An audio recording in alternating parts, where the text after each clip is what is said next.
Hello, जय श्री कृष्णा। आपका स्वागत है मेरा यूट्यूब चैनल में। और कैसे हो आप लोग? हम अच्छे हैं, आशा है आप भी अच्छे होंगे, स्वस्थ होंगे, मस्त होंगे।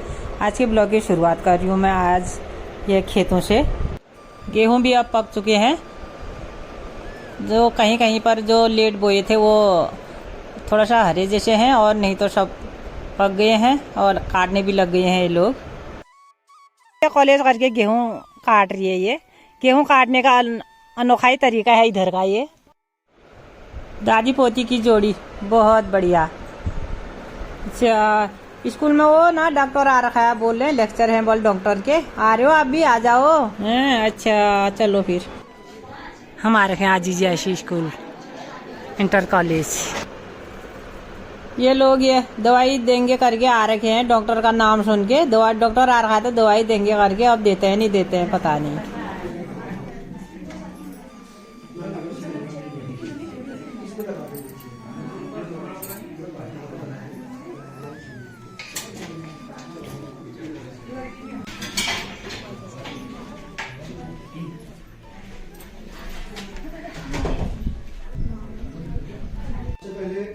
मैं सीएचओ दीक्षा से चाहूँगा कि दीक्षा आए और डॉक्टर साहब को गुलदस्ता से सम्मानित किया जाए।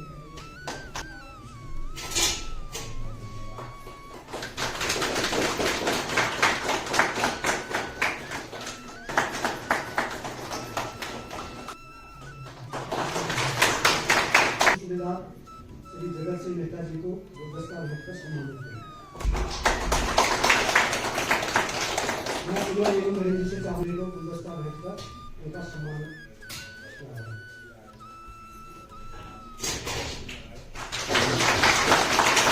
पोस्टमार्टम के लिए एवं चले गए हैं। उनके साथ हम अलग से फिर बात करेंगे, लेकिन आप लोग जितने भी आए हैं, आप इस मैसेज को, इस सूचना को जरूर अपने परिवारों तक, अपने पड़ोस तक, अपने गांव तक जरूर इस बात को आपको पहुंचाना। और आप आज के बाद आप इस तीनों गांव के मास्टर ट्रेनर हैं। आप लोग इन तीनों गांव के संस्थागत प्रसव को बढ़ाने के मास्टर ट्रेनर हैं, और आपकी भी जिम्मेदारी है कि घर पर प्रसव न हो। इस बात को लेकर आज ये कार्यक्रम चल रहा है। और हम जैसे में बोलते हैं, हम आगे इस प्रक्रिया को आगे बढ़ाते हैं। मैं सबसे पहले हमारे डीसीएम जिला कम्युनिटी मोबिलाइजर हैं श्री भास्कर जोशी जी, जिनका काम ही पूरा माँ और शिशु को लेके है। माँ और शिशु को लेकर उनका काम ही है, उनकी ड्यूटी ही वही है। हम चाहेंगे कि सर आपके माध्यम से हम सबको यहाँ पर संस्थागत प्रसव और अन्य स्वास्थ्य के मुद्दों पर हमें जानकारी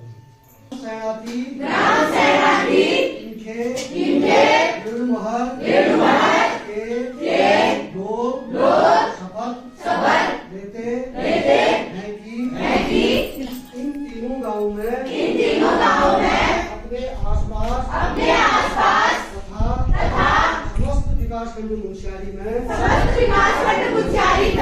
संस्थागत प्रसव कराने हेतु बृहद रूप से प्रचार प्रसार करेंगे और प्रत्येक गर्भवती महिला एवं उसके परिवार जनों को समझाएंगे।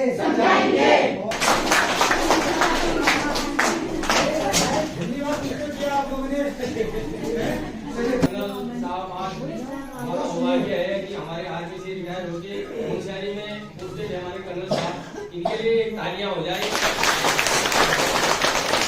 सबसे पहले मैं आपका हार्दिक स्वागत करता हूँ सर। आप हमारे तीनों गांवों में स्वास्थ्य अवेयरनेस के लिए आए, और हम लोग आपका बहुत शुक्रिया अदा करते हैं। और साथ ही हमारे जो एएनएम सेंटर के एएनएम से जो यहाँ जुड़े हैं, एक हाई रिस्क डिलीवरी केस हमारे गांव में, जो हमारे भाई गुरमेश सिंह ने ये हमारे ग्रुप में डाला था, हमने भी उसमें योगदान दिया था। उसको सफल कराने में आपका जो योगदान रहा वो अनुकरणीय है। वो पूरे गांव वाले आपको जो है अभी भी याद करते हैं। सर, मैं वैसे हर तीसरे महीने चौथे महीने गांव में आता हूँ।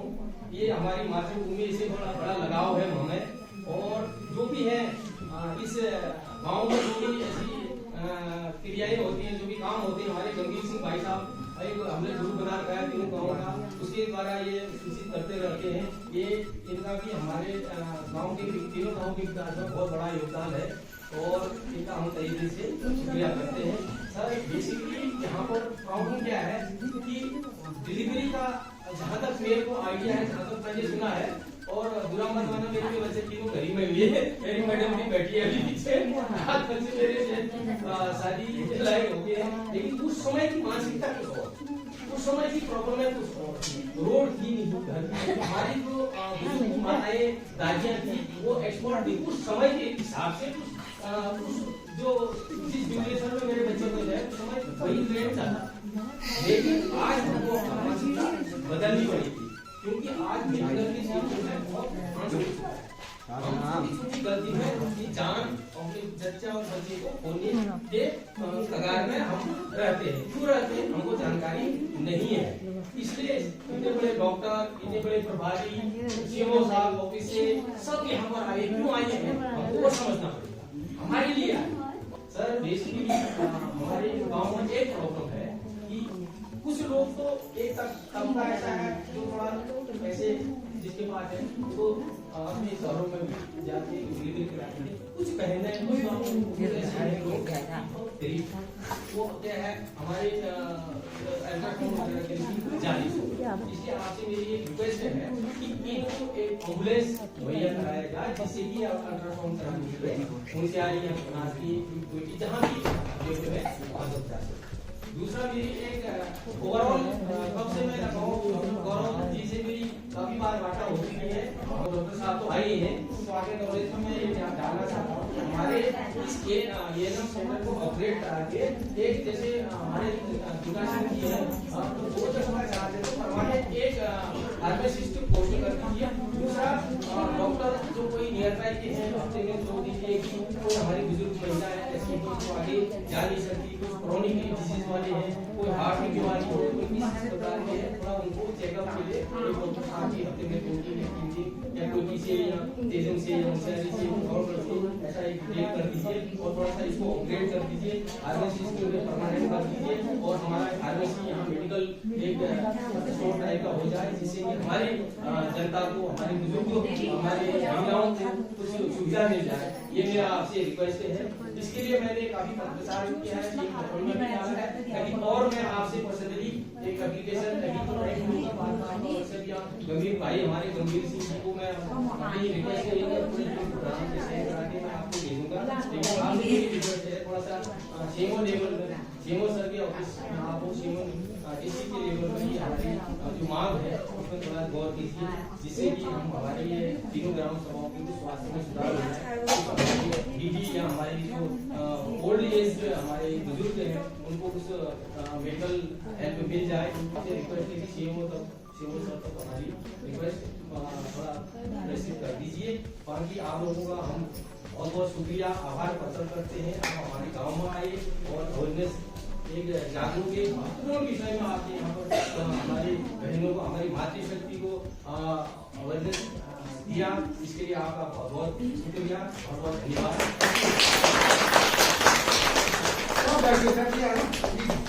संस्थागत प्रसव के बारे में अभी तो मुझे लगता नहीं कोई कंफ्यूजन होना चाहिए, क्योंकि मैंने भी सुन के मुझे भी बहुत अच्छी जानकारियां मेरे को खुद लगी यार इतना कुछ हो रहा है, इतना कुछ चल रहा है जिले की तरफ से, तो आपको भी जरूर कुछ नई चीजें लगी होंगी या जो चीजें आपने जिस चीजों से आपको होता था यार ये रुकावट है उस चीज को आप लोग दूर करने की कोशिश करेंगे। मेरी जितनी वार्ता हुई है या जितना मेरा एक्सपोजर है उसमें एक सबसे बड़ी प्रॉब्लम आती है जो घरों में स्पेशली जो गांव वाले एरिया में 2-3 विषयों को आपके सामने रखूंगा तो शायद आपकी बात जो आप नहीं बोल पाए शायद वो पूरी हो जाए। एक आती है घर में ये बोला जाता है कि हमारे भी तो बच्चे ऐसे ही हुए हैं या हमारे यहाँ भी तो यही चल रहा था, तो ये नई बात क्या होगी। तो इसके लिए मैंने बीच में डीपी साहब बोल रहे थे, मैं इसके लिए क्षमा भी चाहूंगा, बीच में मुझे इसलिए रोकना पड़ा क्योंकि आप मैं चाहता था आप लोग कुछ बोले जो बोल नहीं पा रहे, तो मैं चल जरूर आप कुछ बोले ताकि आपकी बात जो है डीपी साहब तक पहुंचे, हमारे तक पहुंचे, तो मेरा प्रयास वो था। तो उसमें एक सबसे बड़ी बात आती है कि हमारे घर में तो ऐसे ही हुआ, जैसे एसएम साहब ने भी बोली ये बात कि हमारे घर, लेकिन साहब ने एक और बात बोली, शायद आप लोगों ने सुनी वो बात। क्या बोला एसएम साहब ने उसके बाद क्या बोला एसएम साहब ने, वही मुझे बोलना है। एसएम साहब ने कोई खड़े होकर बोले, एसएम साहब ने क्या बोला, जो मेरे 3 बच्चे घर पर, उसके बाद वही रुके या कुछ आगे भी बोला उन्होंने, क्या बोला प्लीज बताइए क्या बोला, वही बात मुझे बोलनी है दोबारा से, क्या बोला एसएम साहब ने। यहाँ बोल के रुक गए ये भाई मेरे भी 3 बच्चे घर में थे, क्या होगा, यहाँ रुके, उसके आगे भी कुछ बोला उन्होंने? कोई बता सकता है, कुछ बोल सकता है? क्या बोला है साहब ने? चलिए मैं ही बोल देता हूँ। आपने ये बोला कि उस समय की परिस्थिति कुछ और थी, रोड नहीं थी, सुविधाएं नहीं थी, और काफी सारी चीजें सरकार की तरफ से भी नहीं थी, या छूटे हुए थे, पहाड़ी क्षेत्र था, हो सकता है उस समय उत्तराखंड बना भी ना हो। साहब सही बोल रहा है। तो उस समय आप सोच सकते हो लखनऊ से सब चीजें चलती तो यहाँ तक पहुंच भी नहीं पाती हो, लेकिन आज ऐसा तो नहीं है। आज हमारा उत्तराखंड है, अपना उत्तराखंड है, हमारे लोग हैं सुनने के लिए, हमारा विभाग है, हमारे सरकार है, कम से कम इतनी बात, इतना तो हुआ है, तो बदला तो है ना। जैसे मैंने एक सवाल उनसे पूछा, आप स्कूल भी मत भेजिए, पर इन्होंने तुरंत मना कर दिया, स्कूल भेजेंगे। क्यों भेजेंगे? क्योंकि इनकी समझ आ गई है बच्चे की पढ़ाई कितनी जरूरी है। लेकिन पुराने लोग अभी भी बोल सकते हैं कि महिला शिक्षा की कोई आवश्यकता नहीं है। जैसे बेटी बचाओ बेटी पढ़ाओ क्यों आया ना मोदी जी सवाल ना क्यों आया ना, कहीं ना कहीं छूट रहे थे ना वो लोग, तो उनको बढ़ाने के लिए हमने किया, तो लोगों को धीरे धीरे बात भी समझ आई। तो यहाँ भी यही कहना है, यदि ऐसा कुछ परिवार में है जो आपको रोक रहा है, उसको बताना है कि आपका जमाना कुछ और था, यहाँ रोड नहीं थी, सुविधाएं नहीं थी, डॉक्टर्स नहीं थे, स्टाफ नहीं था, हॉस्पिटल नहीं था, लोग कहाँ जाए क्या करें, तब ये बात 1% को जायज है। 1% को आप उसको कह सकते हो कि हाँ ये चल रहा था तो इसको हम स्वीकार करते हैं। लेकिन आज क्यों स्वीकार करोगे इस चीज को? आप आज तो नहीं स्वीकार करोगे। आप क्यों नहीं करोगे स्वीकार?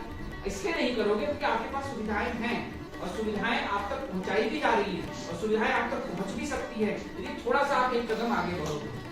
तो ये बहुत जरूरी है, आपका कदम बहुत इंपॉर्टेंट है। जो बहुत सारी प्रॉब्लम है, इससे बहुत सारी दिक्कत है, और मैंने जैसा आपको बताया कहीं तो लिखा नहीं है इसका ठीक है तो मेरा भी ठीक होगा। आपको ठीक करने के लिए थोड़ी आपको मेहनत करनी पड़ेगी। Thank you.